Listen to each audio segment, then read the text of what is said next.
Billionaire found his maid's daughter washing dishes at 3 a.m., then found out why she skipped school. It was 3:07 a.m. when I heard the sound. Not footsteps, not whispers, water. Running water. In a house with motion sensor taps and a cleaning staff that left at 9 p.m., the sound did not belong. I stepped out of my study, the blue light from the security monitors still burning in my eyes. My mansion was silent, the kind of silence that swallows you whole. Except for that one sound, steady, persistent. I moved toward the kitchen, and then I saw her. Layla, my maid's daughter, 21, quiet, always avoiding eye contact, always carrying a sadness she tried to hide behind obedient smiles. She stood at the sink, sleeves rolled up, elbows wet, scrubbing dishes that were already clean. Her hands shook, her eyes were red. She didn't see me, not yet. Something inside me tightened. Not desire, not compassion, something colder, something sharper. Because I'd seen her earlier that day, crying near the back gate, phone crushed in her hand, backpack half open, books scattered. I had asked if she was okay, and she'd whispered the same word twice before running off. I'm sorry, I'm sorry. Now, at 3 a.m., she was here washing dishes that didn't need washing. I took one step closer. She flinched at the sound. Slowly, she turned. Her eyes widened when she saw me. Fear. Raw, unfiltered fear. The kind that doesn't come from getting caught doing chores. No. This fear belonged to something else, something darker, something I wasn't supposed to know. I exhaled. Layla, I said quietly, what happened? She froze, and then she whispered a sentence that changed everything. Her voice cracked before the words even formed. I can't go back there. I studied her face, the trembling lips, the way her shoulders curled inward as if trying to disappear. Back where? I asked. She swallowed hard, too hard. School. I waited. Silence is a weapon when used correctly. People fill it with truth they didn't intend to reveal. She finally broke. I'm failing, not because of grades, because of him. Him.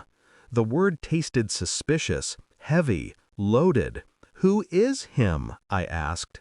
She shook her head violently. I can't talk about it. Please, if Mom finds out, if he finds out. Her voice cracked again. Pieces of a puzzle began falling into place. The skipped classes, the anxious glances, the bruises I once thought were accidental, the late-night chores, the trembling, the apologies whispered to no one. Someone had power over her, someone she feared. I leaned against the counter, calm, controlled.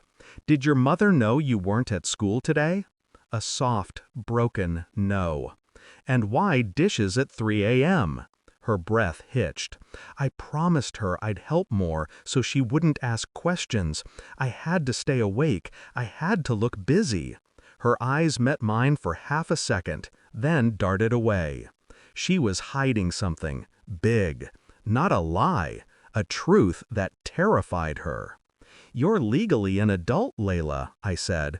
No one can force you into anything. Her laugh was bitter. You don't understand. He's not just someone. She immediately cut herself off. Fear sealed her mouth. She looked past me, over my shoulder, toward the doorway. My security cameras flashed in the hallway reflection. She was making sure no one else was listening. My stomach tightened. Someone in this house, someone close, someone she thought could hear. I lowered my voice. Layla, who hurt you? She squeezed her eyes shut and whispered only 2 words.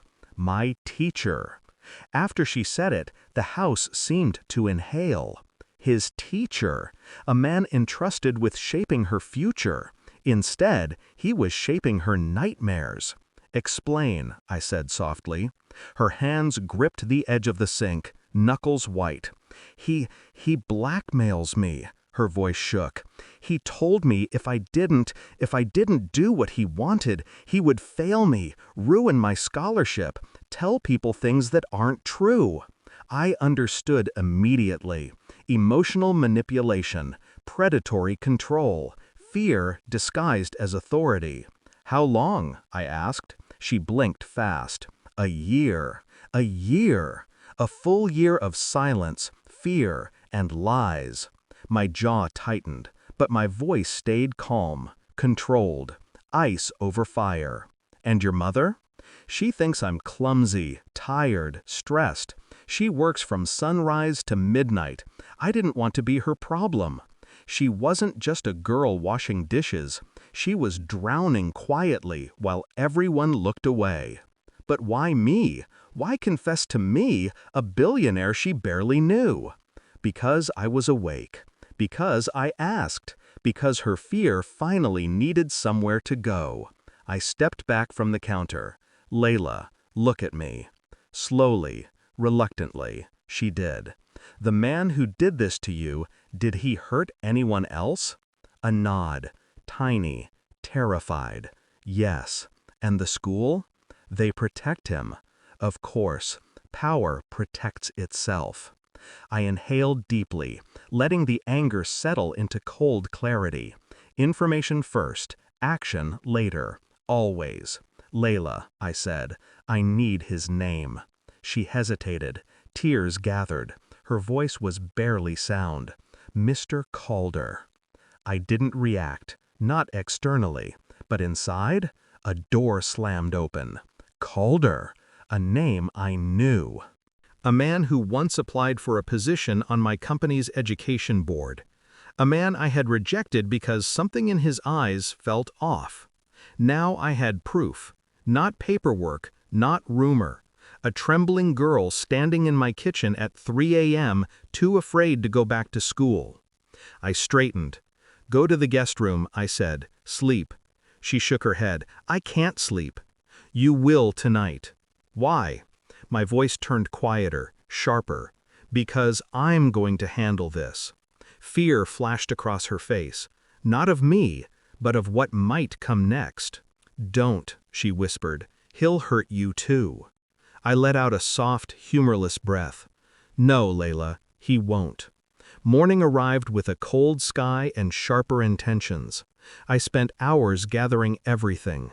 Emails, attendance records, traces of altered grades, comments he had left on her assignments, messages she was too scared to delete. I didn't need a detective. I only needed access. And access was what billionaires had. By noon, I had what I needed. By 2 p.m., I was standing in the hallway of her school. Students scattered, teachers whispered, administrators stiffened when they saw me. Money makes people nervous. Truth terrifies them. When Mr. Calder saw me, he smiled the smile of a man who believed he controlled the narrative. "Mr. Hale," he said, "what an—" I handed him a folder. His words died. Inside were screenshots, voice recordings, a timeline, evidence of manipulation, coercion, harassment. His face drained of color. He swallowed, hard. It's taken out of context." I stepped closer, voice low, even, cold. "There is no context where this makes you innocent." He glanced around, sweat formed at his temples. "You can't prove—" "You're right," I whispered. "I don't need to." Confusion flickered in his eyes. I leaned in slightly. "I already gave this to the board, and the superintendent, and the dean of the scholarship program. They're not protecting you anymore." Panic cracked through him. You can't ruin my career." I smiled. "I didn't ruin it." I paused. "You did." He stepped back, breathing shallow. "What do you want?" "Resign," I said. "Today, quietly, before this becomes public." His lip trembled. "You're destroying me." "No," I said softly. "You destroyed yourself the moment you hurt her." He stared at me, helpless, broken, and for once, the fear wasn't hers. It was his. He resigned within the hour. I watched from the hallway window as he packed his pathetic cardboard box of personal items, pens, a mug, a plant that looked more alive than he did. He kept glancing over his shoulder, at me, at the truth he never expected to face. He walked out of the building with the slow, defeated steps of a man who realized, too late, that the world he controlled now controlled him. My revenge wasn't loud. It didn't need to be, but it was perfect. When I returned home, Layla was in the kitchen again, not cleaning, just standing there, hands wrapped around a mug of tea, staring into nothing. She saw me, stiffened. "Did you talk to him?" she asked. "Yes." "What happened?" He resigned. Her breath caught, eyes wide, disbelieving. "But they never protect the students." "They didn't," I said. "I did." She lowered her gaze. A tear fell, but not a tear of fear, something else. Relief, release, maybe something even softer. She stepped toward me, just slightly, not enough to cross a line, just enough to show the tension between fear and gratitude, between vulnerability and newfound safety. Her voice was a whisper. "Why did you help me?" I didn't answer. Because I didn't know. Or maybe I did. Maybe I recognized pieces of myself in her silence. Maybe her fear felt too familiar. Maybe I was tired of watching powerful men hurt the powerless. Instead, I said only, "No one should suffer in the dark." The days that followed were quiet. Layla returned to school, at first with fear, then with confidence, then with something that almost resembled joy. Her mother never knew the full truth, only that her daughter was safe again. Sometimes, late at night, I would see Layla on the balcony, reading, the moonlight settling on her like a blessing she'd finally earned. Sometimes she'd glance toward my window, not with fear, not with gratitude, with understanding. A silent acknowledgement of a darkness survived. But I never crossed the distance. Some stories don't need romantic endings. Some wounds need space, not closeness. I helped her because someone had to.